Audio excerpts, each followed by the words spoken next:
साथियों नमस्कार। आप जानते हैं पिछले लगभग 4 महीने से देश के लाखों किसान आंदोलन में हैं और दिल्ली के चारों ओर बॉर्डर पर बैठे हुए हैं, लेकिन इस सब के बावजूद बीजेपी की सरकार जो खेती और किसानी को बर्बाद करने वाले जो कानून हैं उनको वापस नहीं ले रही है। हम सब ये भी जानते हैं कि इन कानूनों के साथ ही मजदूरों पर गुलामी की दास्तां थोपने के लिए देश और विदेश के कॉरपोरेट घरानों के लिए भाजपा सरकार ने 29 श्रम कानूनों को बदलकर 4 लेबर कोड जो है वो लेकर आई है और एक प्रकार से ये लेबर कोड मजदूरों के लिए गुलामी की दास्तान है। हम सब जानते हैं कि जो नव उदारीकरण की नीतियां हैं उसके चलते हुए पहले से ही सरकारी क्षेत्र को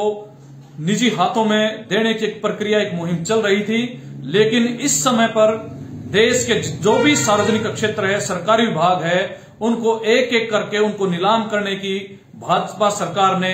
वो तैयारी की है और वो एक एक करके उनको वो बेच रही है। उसमें चाहे बैंक हो, चाहे बीमा हो, चाहे रेलवे हो, चाहे डिफेंस सेक्टर हो, चाहे जो भी सरकारी क्षेत्र है, उसको एक प्रकार से कौड़ियों के भाव नीलाम किया जा रहा है और देश की आत्मनिर्भरता को वो खत्म करने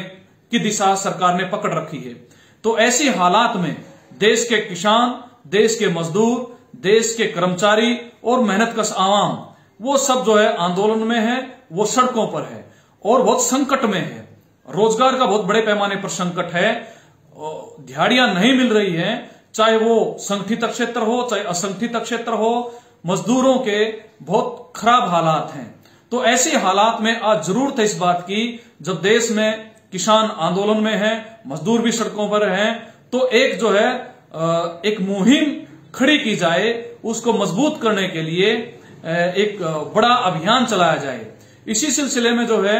किसान संयुक्त मोर्चा ने आह्वान किया है, अलग अलग आह्वान किए, जिसमें एक आह्वान है 23 मार्च जो शहीद भगत सिंह, राजगुरु, सुखदेव का शहीदी दिवस है। हम सब शहीदी दिवस मनाते हैं, लेकिन इस बार के शहीदी दिवस के अवसर पर हरियाणा से और पंजाब से एक जत्था और पैदल यात्रा का कार्यक्रम जो वो शुरू किया गया है।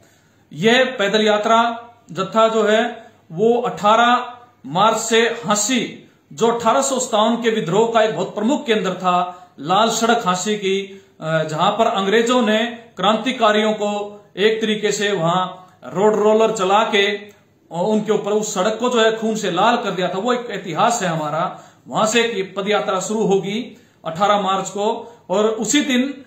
जींद के खटखट टोल से भी एक पद यात्रा शुरू होगी किसान और मजदूरों की, जो दोनों आकर रोहतक में एक हो जाएंगे और उसके बाद वो टिकरी बॉर्डर 23 मार्च को पहुंचेंगे। इसी प्रकार से 19 मार्च को भगत सिंह के गांव पंजाब में जो खटखट कला है वहां से एक जत्था शुरू होगा जो देर शाम तक पानीपत में पहुंचेगा, और 20 मार्च से सुबह से ये पैदल यात्रा में बदलते हुए और 23 मार्च को ये सिंघू बॉर्डर पहुंचेगा। इसी प्रकार से मथुरा से 19 मार्च को एक जत्था शुरू होगा जो रास्ते में गांव में सभाएं करते हुए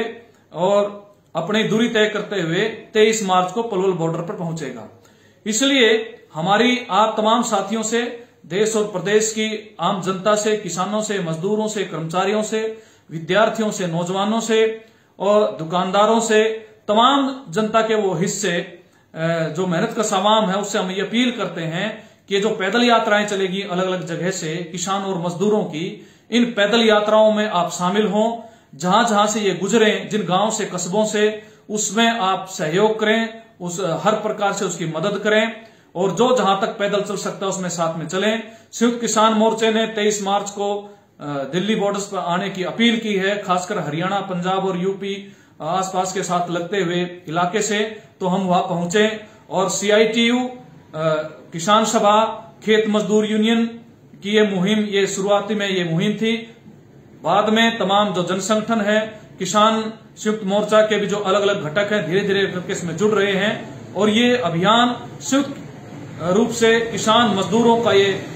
पैदल जत्था ये चलेगा। तो आप तमाम साथियों से, तमाम संगठनों से, हमारी तमाम कतारों से हम ये अपील करते हैं कि इसमें बढ़ चढ़कर हिस्सा लें, पैदल यात्रा में भी, और जो सभाएं और जो मीटिंगें होंगी रास्ते में उसमें भी शामिल होने के प्रयास करें। आपका बहुत बहुत धन्यवाद।